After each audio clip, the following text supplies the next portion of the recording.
Well, hello everyone and welcome to the CIH Podcast. I'm John Perry, I'm a policy advisor at CIH, and today we're going to be talking about rural housing issues based on the chapter on rural housing issues in the UK Housing Review, which was published in March.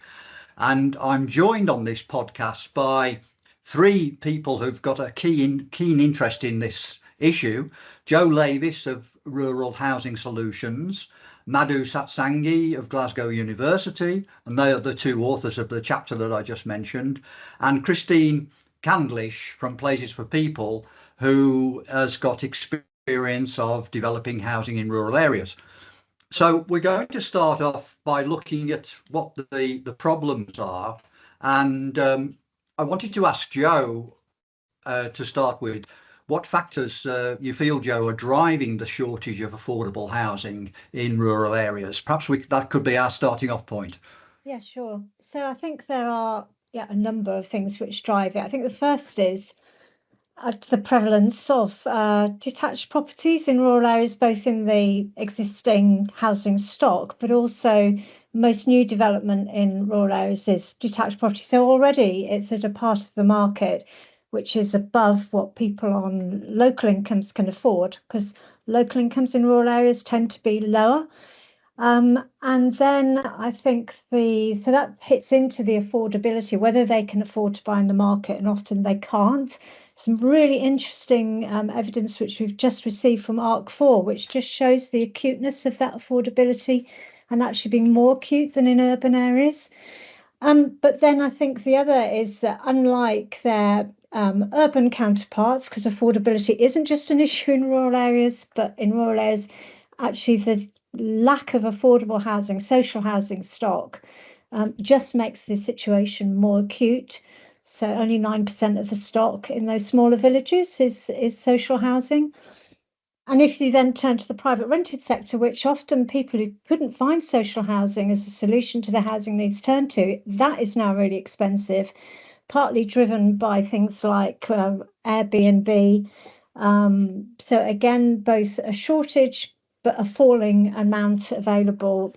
Again, pressure of second homes, holiday homes in coastal and national landscape areas. So I think there are a number of factors that come into play. It's partly about income to price, but it's also about what do you do if you can't afford, there isn't the option to go into social housing.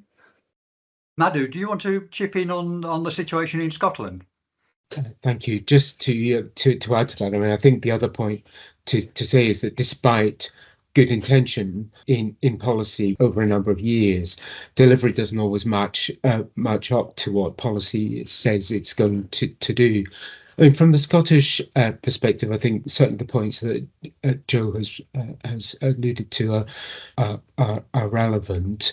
I think the other things to bear in mind are that many rural areas are popular for firstly commuting by relatively high income people, and secondly popular for retirement by people who have significant amounts of housing equity, and those purchasers are in a rather better position than people dependent, as Joe said, on locally earned incomes. So it creates a bit of a storm for lower income households. I think what's particularly important, I think, in the Scottish context is that there probably a greater proportion of the population in remote and island areas where the challenges of building at reasonable cost are particularly acute, that we can be faced with relatively thin contractor markets. Getting infrastructure in is just extremely expensive. So when people with the best of intentions go in to address the problems, they encounter the fact that, well, oh my goodness, the unit costs we're facing are really can be quite high. So it can be challenging when budgets are tight. Christine, I think your main work is at the other end of the country in southwest England. Do what Joe and Madhu are saying ring with your experience in that part of the world? Yeah, I mean, no, absolutely. I mean, it's a perfect storm, really. We've got high house prices due to kind of desirability. Everybody wants to live in Devon and Cornwall. That's got far worse actually since COVID, and the kind of shift to agile working, because people are still commuting into kind of London or Bristol, but are living in Devon and Cornwall. We've got lots of pressure from kind of second homes, that Airbnb market, that kind of tourism things, and planning restrictions as well in kind of smaller rural rural locations, like on Dartmoor National Park, for instance, is always a challenge. And I think, in Devon particularly, we've seen, young people priced out of the market. They can't live in the communities where they were born and brought up and want to live. And I think maybe there's a bit of a perception that in people live in rural communities as a choice, but for those people who work in agriculture or work in tourism, it's not a choice. They need to live near to where they work, and that's a real issue for people. Very isolated villages, transport is an issue, kind of digital exclusion is an issue, so sometimes home working isn't an option for people either. So yeah, absolutely, what Madhu and Joe have said completely resonates with my experience here. What are the effects of the shortage? Is it I presume it has an effect on the balance of the community in terms of age and income and so forth. Is that something that you want to comment on, Joe? Yes, without a doubt. I mean, as Christine says, that switch to an aging population and aging faster than urban centres, because largely driven actually by the difficulties of being able to access housing. But there are knock-on effects to that. So things like local businesses actually struggling because they can't attract and retain a workforce, and that's includes things like the tourist trade, the ones that you'd expect, but actually some of the newer businesses which rural areas need in order to be a productive economy, and things which government are looking for, green jobs, sustainable food production. They need people who are able to live in the countryside, and if there isn't the affordable housing, they can't do that. And I think the other is the knock-on in terms of the community itself. I mean, these, as Christine says, and Madhu, these are often isolated communities. Things like just being able to access social care is really, really difficult. And so rural communities often step in, and things like family support networks are really critical to older people and vulnerable people. So again, that housing, affordable housing performs, it has a social benefit both for the individual, for the community, but also an economic benefit as well. Perhaps we ought to get into some of the detail. Presumably, on the face of it, access to land in rural areas, one would imagine wouldn't be a problem, but in reality it is a problem. And perhaps we ought to look at the reasons why that's the case. Christine, do you want to talk about that issue in how you're tackling it in the southwest? Yeah, I mean, land issues, it's a major part of it. Landowners in rural areas can be really reluctant to release land at values that make affordable housing viable. We've been quite lucky in the southwest in that we've got some really philanthropic local landowners who are really keen to help villages continue to kind of thrive, but it really is a kind of an issue. And exception sites are vital, but they're increasingly hard to come by as well.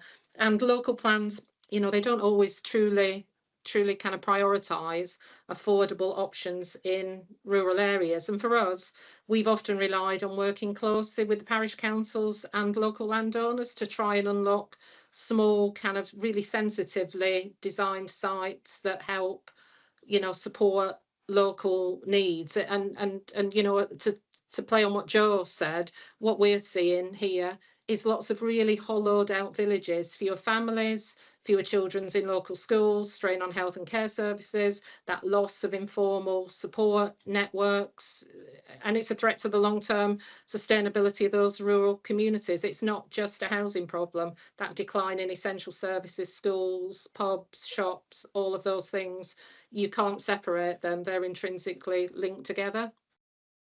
Madhu, there are some interesting solutions to the land problem in Scotland, aren't there, or at least attempts to find solutions? Is that right?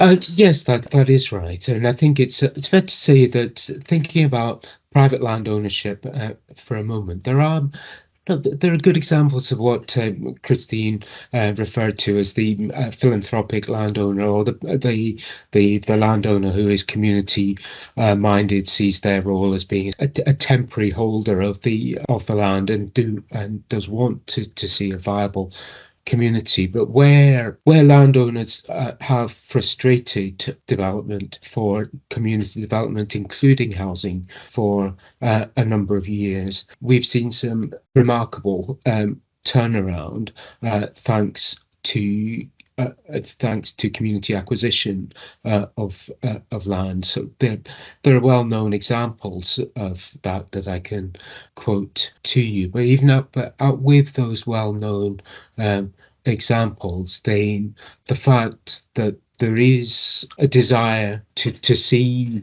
the community ownership of land and the benefits that it can generate more widespread across both the northwest, where it has a bit of a hold, but to see that in other parts of the country as well. We've also seen the benefits of the action of two essentially enabling organisations who've worked with community groups to help get affordable housing solutions in some small communities in the south and in Highlands and Islands. So I think what this points to is kind of concerted action, where we see the policy objectives of sustainable rural communities actually delivering in a number of places. Of course, we'd love to see more of that.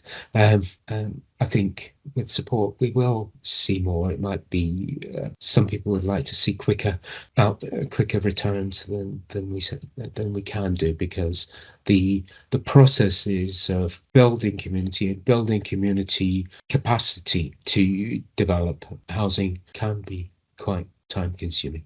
Joe, I think perhaps we ought to, logically, we move across now to planning issues. Shall we? Do you want to say something about the difficulties of the planning system, but perhaps also some of the solutions that are emerging? Yes, I would. I'd just like to quickly go back to sort of Madhu's point. I have to say, I've looked across the border at Scotland with a degree of envy over the years, particularly over things like the ability to acquire land. And Madhu always tells me, actually be careful, it isn't always all that it seems. But I think things like the rural housing burden, which they have in Scotland, which helps depress the land value, is really important. And one of the other things which we're looking at in England is around whether you can do something about capital gains tax, because as Christine says, you need the land to come over at a low value to make it viable. But actually, if the landowner isn't getting, loses, say, 40% of what he's given in payment for the land in tax, then there's sort of a bit of a disincentive. But that's something to look at. So yes, you're right, it does link into planning. And I think picking up on both Christine and Madhu's points, too often the planning system sort of marginalises rural areas. They're the bit that you do afterwards. And actually, it's as much part of spatial development policy as urban. And so in those really headline policies in a local plan, positive approach, this is about sustainable rural communities. It is about economic development. It is about meeting all those things which planning is supposed to be engaged with. And we know that the current policies do not work as well as they should do. So things like the threshold for taking affordable housing, 60% of smaller parishes, you can't take an affordable housing contribution off a site of less than 10 dwellings. So real missed opportunity actually to provide affordable housing through that route. And the impact of that then is on hope value. So, landowner says, oh, I might get my land for market housing, so why would I release a land for rural exception sites unless I can push up the price? So you've got another thing pushing at the price barrier. So there is an impact on rural exception sites from that threshold, but they themselves as a policy are very inconsistently applied. It's something like 6 local authorities delivered 54% of completions last year on rural exception sites, a tiny number, and the number's falling.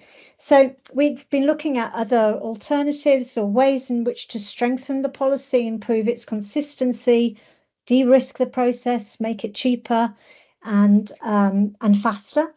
And so one of the things which we've been discussing with MHCLG is having a national development management policy for rural exception sites. And the other is a bespoke permission in principle for rural exception sites. So a 2-stage process. If you get through stage 1, it's approved in principle, can't be revisited at stage 2 when you're looking at all the technical details of the scheme. But at that first stage, you've got the location, you've got the number of houses, and you've got the tenure mix. If that goes through, landowner goes, developer goes, RP goes, okay, so I'm confident this is going to happen. I'm going to put in the rest of the resources to make this scheme come about or get through planning. So there are quite a lot of ideas out there.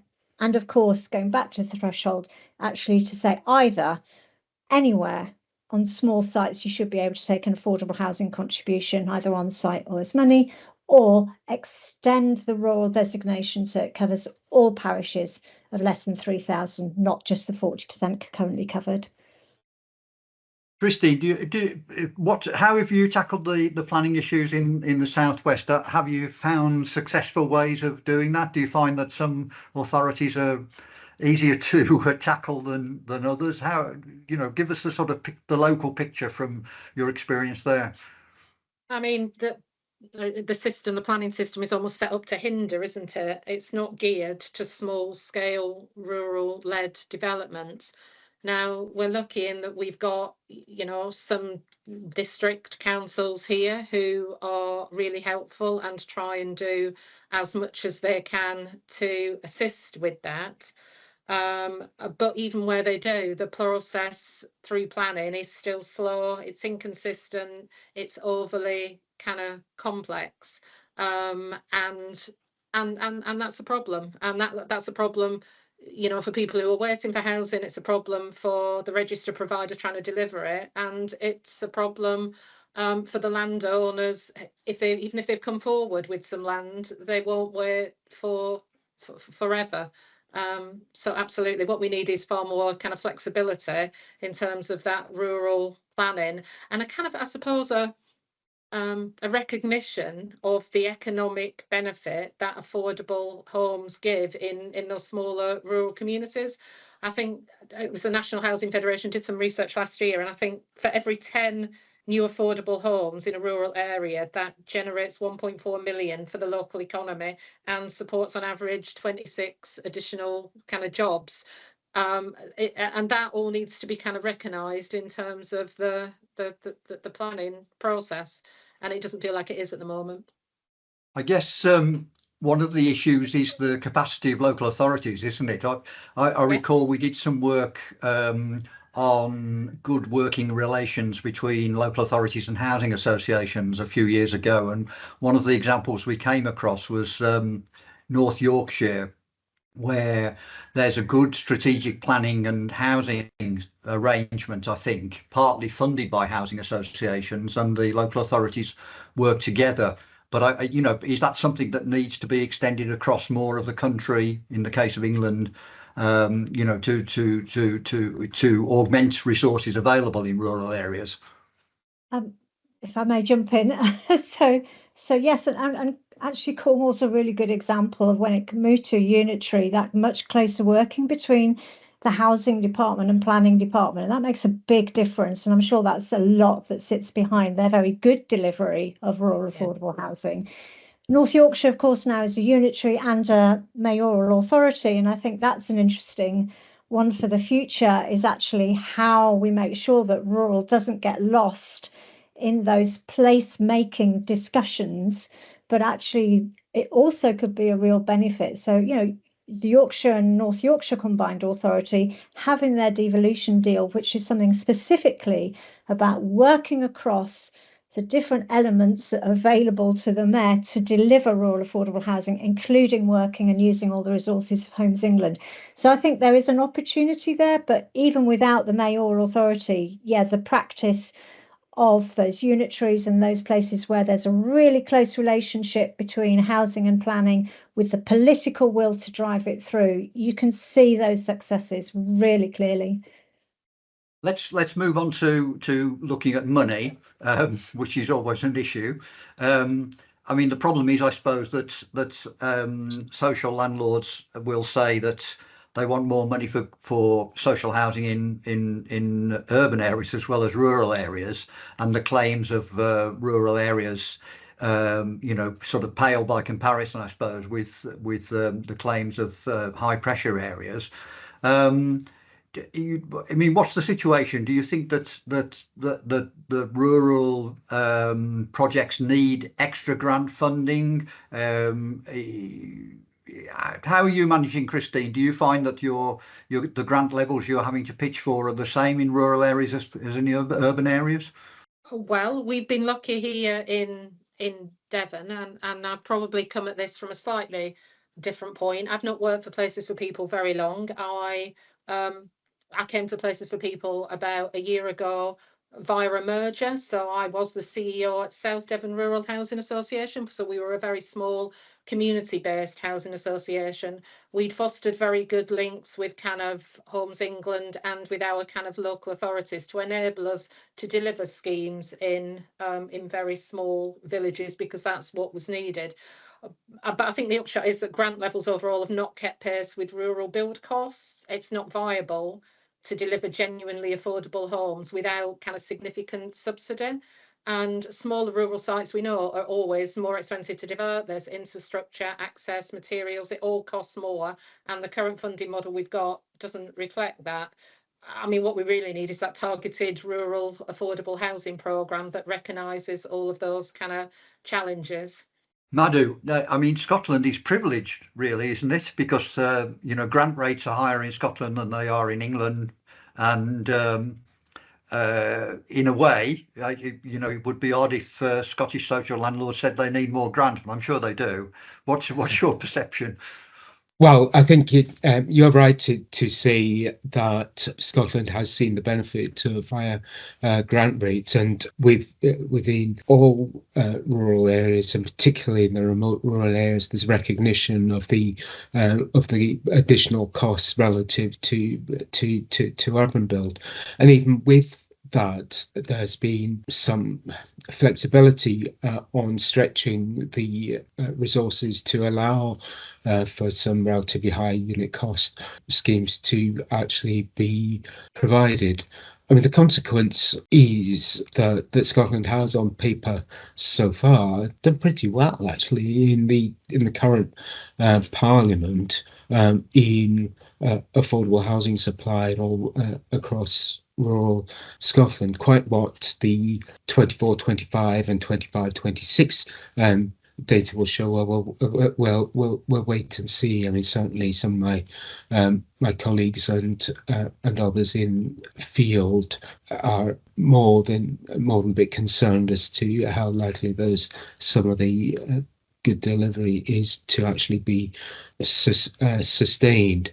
And I think when we look beyond, a lot of attention now comes to the realization that, well, the current parliamentary term is going to end next spring, and in a sense, there's an awful lot that's up for grabs for thereafter. I mean, I think we hear that government recognises that and doesn't want a catastrophic stop to people's plans going forward for 26, 27. We gather that some announcements are imminent on what next year might bring. I mean, I think apart from the funding, the level of funding question. There is a question of capacities. I think one of the issues that we've had to face is that when there was a move back away from relatively generous support, a lot of rural providers lost their development capacity, and then building up, switching off, then switching on again is not easy for if we want to see sustained output. That perhaps gives us an opportunity to talk about some good examples. Joe, you produced one or two in the chapter in the UK Housing Review. Do you want to mention one or two of those? Yes, and one in particular, and I just wanted to just pick up about that importance of the uplift. And we've got the evidence which shows that small rural schemes are more expensive. And I think the other reason why that is so important is because the other evidence we have is that housing associations are just not developing rural schemes. And when my colleague from Trent and Dove and I did a piece of research the other year, the main reason for that was because they couldn't make it financially work for them. So that uplift is crucial. We'd like the target. We're told there may not be any targets, who knows? But we need something to know that actually it is being delivered where it is meant to be, whether that's urban or rural, but that's sort of aside. So yes, that good practice. So a really good example, which I sort of stumbled across, to be honest, and then found out lots about, which is in North Norfolk, which was developed by Broadland Housing Association, where they develop as a package a group of, it's usually about 5 rural exception sites. Sometimes they're 100% affordable housing site, but the majority of development on all those sites is affordable housing. And they worked with Homes England so that there's a consolidated viability financial appraisal across the 5 sites, so that you can get cross subsidy from a high value area into a scheme in a lower value area. And that seems to have worked really well. They're now on their 3rd, what they're now calling a portfolio approach, and that seems to be working really well. And I think the question is, could that be extended further afield? And actually having Homes England really support that in its discussions with housing associations would be really helpful. I think the other, which we used to have a long time ago, was the idea of a programme, not meeting a cliff edge, but actually having a rolling programme. A bit like a programme approach, which is applied for strategic partners, but actually for maybe a group of smaller registered providers, so that they can manage a programme over, say, 3 years, because we know things slip and come back in and things, and they're operating at different timescales. But that would just give a bit more certainty that there is the funding there, and that these schemes can come forward and be built. Christine, you said that you work for quite a small rural housing association. You want to say something about the community engagement that you took part in as part of the Finding Rural Housing Solutions? Well, you won't get rural schemes off the ground without that local buy-in, in my experience. It's not just about consultation, it's about local need, it's about co-design, it's about that genuine partnership. And certainly here in South Devon, we understand the communities that we serve, and I think it also helps tackle any kind of local opposition. We've all been to those kind of parish council meetings where there's half the room that see the need for that affordable housing and there's half the room that doesn't. But in my experience, where people kind of feel ownership and they trust the process because there's been genuine partnership working and genuine consultation, then they're more likely to support whatever new homes are being proposed for that village or parish. Yeah. Right. I think we've had a good discussion. I think this is the point to start to wrap things up. So perhaps we can go round again and just make a few concluding remarks to bring things together. Madhu, do you want to kick that off? So I think from my perspective is let's recognise the value of providing affordable housing for maintaining and helping rural communities thrive. That what done well we see in both housing policy statements and in planning policy statements, recognition of the importance of housing for rural communities, for economic development and community stability. Let's line up that recognition with a look at our strategy for our detailed strategy for planning and what we're doing in housing terms, in the support mechanisms, financial support mechanisms, and indeed in helping ensure what Christine's just been talking about, that consultation, bringing local communities along with you in the process of development, making sure that can happen. Thanks. Joe, do you want to comment perhaps on how you see government policy emerging with the forthcoming housing strategy and what that might say about rural areas? Yes, so we've been doing a lot of work over the last few months, if not years, but certainly the last few months intensively with HCLG about looking at a package of measures which link into the NPPF, the Affordable Homes Programme, the Rural Housing Enabling Funding, the funding for community-led housing, technical support. So really making the case that this is a package of measures and it's something which has to be set at a strategic level, at national level, because that gives the confidence then of local partners, whoever they are, to actually pick up and run with this. I think the other thing I would say is, too often in England we're quite blinkered, and I think there's a lot of benefit in us looking wider into Wales and into Scotland. The rural and I get this wrong every time, don't I, Madhu? The Rural and Islands Community Housing Action Plan. It's something which is really helpful and something which I think we could look at because it does bring everything together and actually sets the basis for then that local action to deliver. Christine, I'll give you the last word, but I'll just mention before that Places for People is a sponsor of the UK Housing Review, which we're very grateful for. And listeners can get the UK Housing Review as a CIH member benefit if they are a CIH member, and otherwise they can buy a copy. But Christine, if you had the ear of Angela Rayner, what message would you give her about rural housing? I think the message that I would give is that rural housing isn't just about homes. It's about the kind of long-term health and survival of our rural communities. We need to see it as a vital infrastructure, not a nice to have, which is what it feels like it is at the moment. And we need to back it with the policy, the funding and the planning kind of support that it needs and deserves. Well, I think that's an excellent note on which to finish. Thank you all for taking part. I'm thanking everyone as well who's going to listen to this. And you can find out about our next podcast on the CIH website. Thanks again. Bye for now.